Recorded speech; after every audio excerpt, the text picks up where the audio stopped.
Yo, what is up you guys? Before we get into the video, I just want to let you guys know about my new documentary that I have filmed. It took me up to a week to actually finish it, film, edit, and do all of that. I put a ton of effort into it. So if you guys want to go check it out, the link will be at the top of the screen or the link will be in the description. It is called The Isle's Top Predators. I really recommend that. It has the best feedback, but let's get into the video.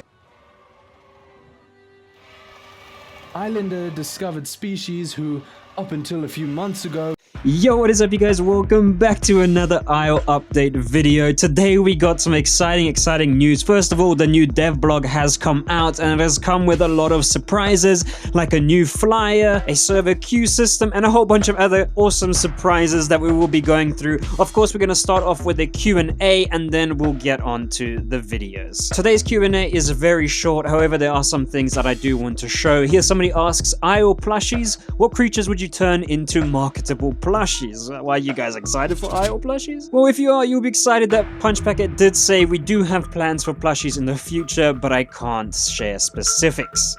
So yeah, we might be getting some Isle plushies soon. Here somebody asks, when we become a hatchling, will we be able to choose if we want to be a male or female? Punch Packet replies, I can't recall off the top of my head, so I'll have to check, but I don't think so. So probably not, but I will let you guys know if anything does change. Here someone says, Dilo should be like those frogs that are only toxic because of what they eat. In this case, Dilo eats Trudon and so it will get its toxicity from it. Kissin replies that somebody is thinking outside of the box. Now this doesn't confirm anything of course, but it is interesting that Kissin is saying that.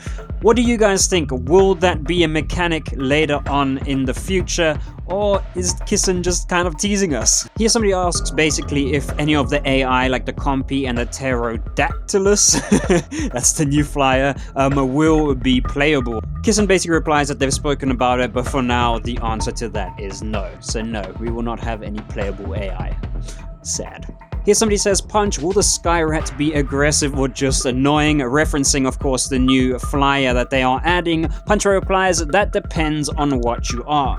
So probably if you're something smaller, it might just attack you and annoy you, but if you're something big, it will probably stay away. Now you guys may be asking, what is this new flyer? I want to see it. Well, stick around till the end of the video and I will be showing that clip that they showed us. So that is the end of the Q&A. Now let's get into the juicy dev blog. So we're going to start with Felipe's one. He basically says that he's been working on the new skin system for quite a long time and that they've been deciding on which kind of system to go with, but in the end they decided it's best to have a chosen list of swatches that they can expand over time. Obviously this is a updated picture of the panel that we showed in the last video. You can see at the bottom they have pause animations if you really want to get into the nitty-gritty, and you can also have a slider for the growth preview so you can see as you grow how your colors will change, which is something that they needed in Legacy, which they did not have, and I really like that idea. Also, they have added a brightness and saturation slider that you can kind of like perfect the color that you want, which is awesome. So we're going to be seeing very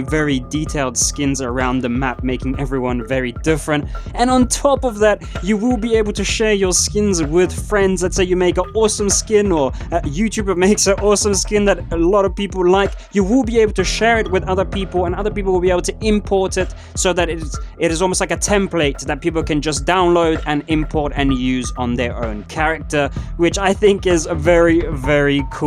A lot of artists I know are going to put a lot of time into that, and we're going to be seeing some very cool downloadable skins. Next we have DMIV, who says he's been working on nesting and that there is a new temperature system which plays a role in the incubation of the eggs. Temperature decreases gradually on its own and you have different ways to increase it.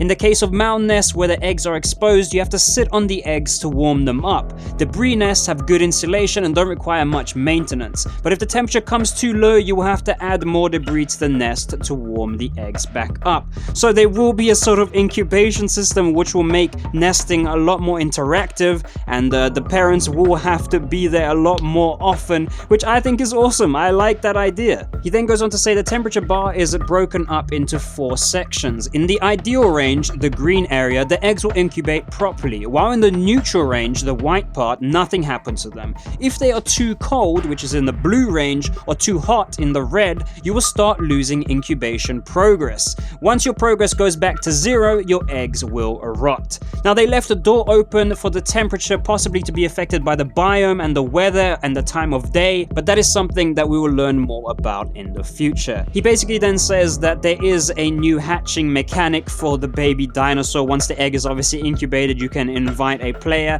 and the dinosaur will have to hatch out of the egg, basically shake around a few times, and you will pop out as a dinosaur, which is a new mechanic they are adding. Next, we have Hypno showing us the new queuing system. I know a lot of you, including myself, struggle to get into servers, especially when they are full. Well, now, finally, there is a queue up system, which we will show you a video of.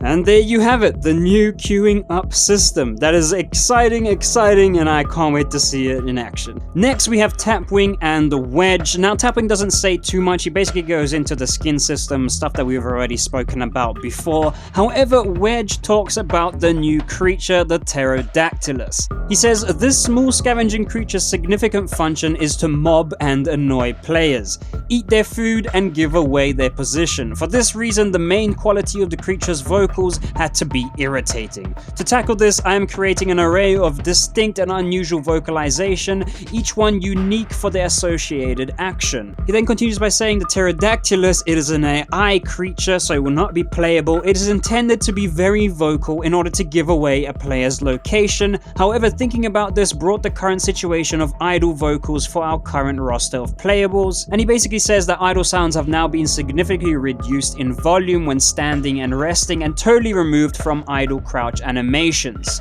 Good. I hated those idle sounds. He also says, I've also created a suite of egg cracking sounds that will accompany the hatchling mechanic with a variety of intensities depending on the size of the egg. He says he's compiled these two into different subsets of sounds, the initial cracking as the egg shakes and the hatchling stresses the outer structure of the shell, and then a more intense and hollow sounding crack that occurs the moment the hatchling quickly bursts out. Next, we have the most exciting one probably, and that is from Kiss and Kitten, which he basically says that they've just been working very hard on the skin and the nesting system, but they have dropped a new Pterodactylus teaser, which is these little flyers AI that will be roaming the skies. But she also said that soon they will be dropping some clips for us that will span update 5 features and future creatures coming into the game. However, I know you guys are waiting, so let's watch the new teaser.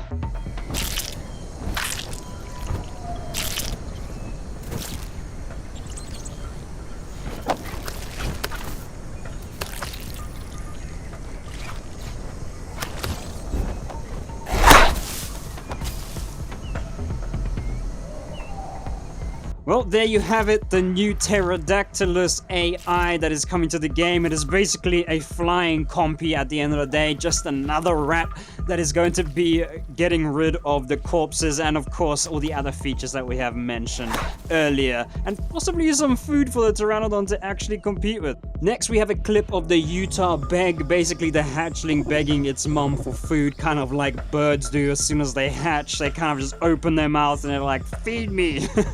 But yeah, that is a clip that they have teased us with recently. Next, we do have the last video of this video, which is the Packy courting animation.